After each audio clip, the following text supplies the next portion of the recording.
Halo semuanya, gimana kabar kalian? Semoga sehat selalu. Oke, pada cerita kali ini saya akan merangkum alur cerita film dari sebuah TV series berjudul Prison Break. Prison Break sendiri terdiri atas 5 season, dan yang kita bahas kali ini adalah season pertama. Season pertama ini menceritakan seorang adik yang akan membebaskan kakaknya dari penjara.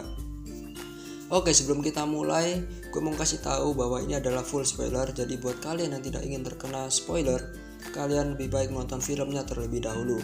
Oke, langsung aja, nggak usah banyak basa-basi. Langsung kita mulai filmnya.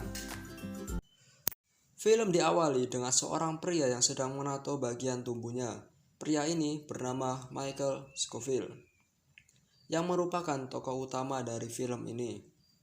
Nah, tato ini adalah kunci utama di dalam film ini. Nanti akan saya jelaskan untuk apa tato itu.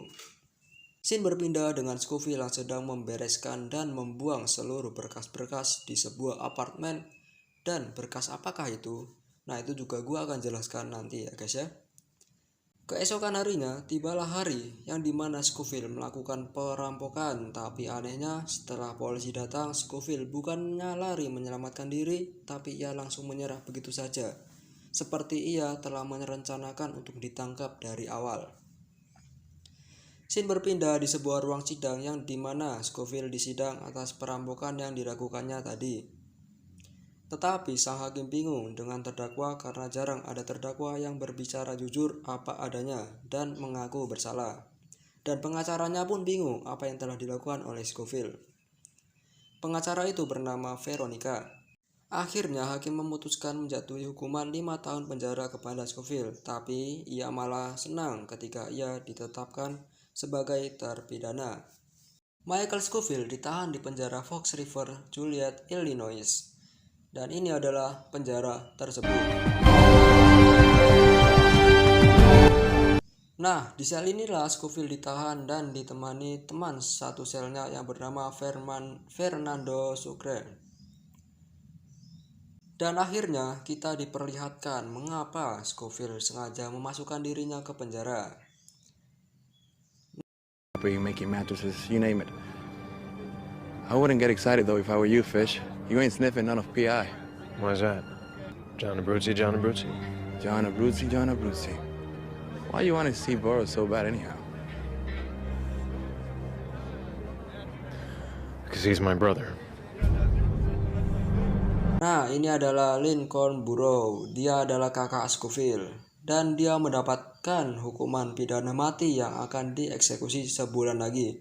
Karena dia membunuh kakak dari wakil presiden.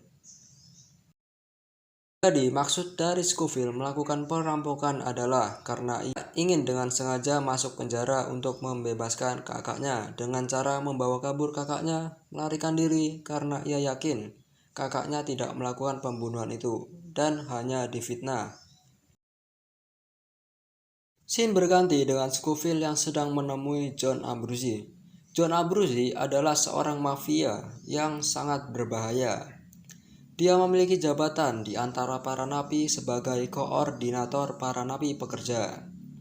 Di sini Scofield ingin bergabung jadi bawahan John Abruzzi, tapi untuk bergabung dengannya tidak semudah itu.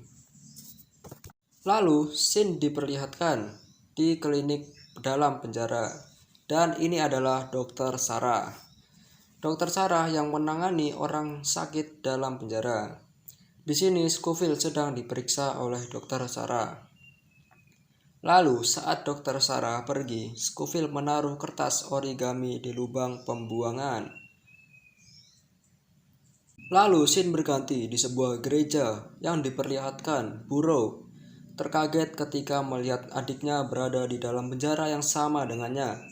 Dan Scofield di sini menjelaskan maksud dan tujuannya untuk mengeluarkan kakaknya dari penjara. Tetapi Burrows anggapan itu adalah sesuatu yang tidak mungkin. Nah, jadi berkas-berkas di awal film itu adalah rencana-rencana yang sudah dibuat oleh Scofield agar kakaknya bisa keluar dari penjara tersebut. Seperti itu. Lalu scene berganti lagi di sebuah ruangan dari pimpinan sipir. Ia mengatakan bahwa ia tahu kalau Scofield adalah seorang insinyur gedung atau bisa disebut dengan arsitek. Maka dari itu, ia minta kepada Scofield untuk membantu merancang miniatur Taj Mahal yang akan dihadiahkan kepada istrinya. Namun, Scofield menolak permintaan itu. Lalu Veronica datang untuk menjenguk Scofield, dan kini ia tahu maksud Scofield masuk ke penjara. Dan Scofield menyuruh Veronica untuk menelusuri lagi bukti pembunuhan kakak wakil presiden itu. Lalu John Abruzzi sedang bertelepon dengan temannya.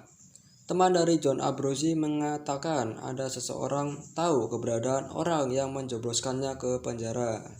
Dia mengirim sebuah amplop dan Dia mengirim sebuah amplop dan sebuah kertas origami. Ya, di sini kita pasti tahu itu adalah ulah dari Scofield. Lalu setelahnya ia menghampiri Scofield dan bertanya di mana keberadaan orang yang menjebloskannya ke penjara. Nah, di sini John Abruzzi juga tahu bahwa orang itu yang mengirim kertas origami adalah Scofield. Tapi Scofield tidak mau menjawabnya karena bukan begitu cara mainnya. Karena muak dengan jawaban Scofield, maka anak buah dari John Abruzzi memukuli Scofield. Karena membuat onar, Scofield akan dimasukkan ke dalam sel isolasi selama 90 hari. Tetapi Scofield menawarkan ia mau memperbaiki miniatur Taj Mahal milik kepala penjara agar ia tidak dimasukkan ke sel isolasi. Lalu kabar gembira datang dari seorang sipir. Ia memberikan akses pekerja sehingga kini Scofield resmi menjadi pekerja bawahannya John Abruzzi. Ia kini bisa lebih banyak mengobrol dengan kakaknya karena kakaknya juga seorang pekerja. Nah, dari sini kita tahu bahwa kenapa Scofield ini ingin bergabung dengan John Abruzzi karena ia ingin lebih banyak bertemu dengan kakaknya. Setelah bertemu dengan kakaknya, Scofield memberitahu sedikit tentang rencananya.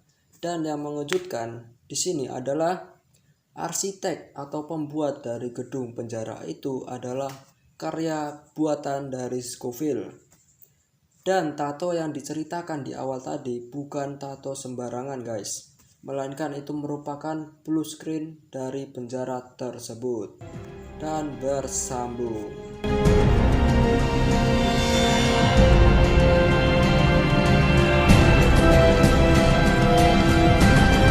Oke guys, terima kasih yang sudah menonton. Tapi itu baru episode 1. Masih banyak lagi episode-episode yang cukup seru untuk dibahas. Oke, jangan lupa subscribe, like, comment ya. See you next video and bye bye.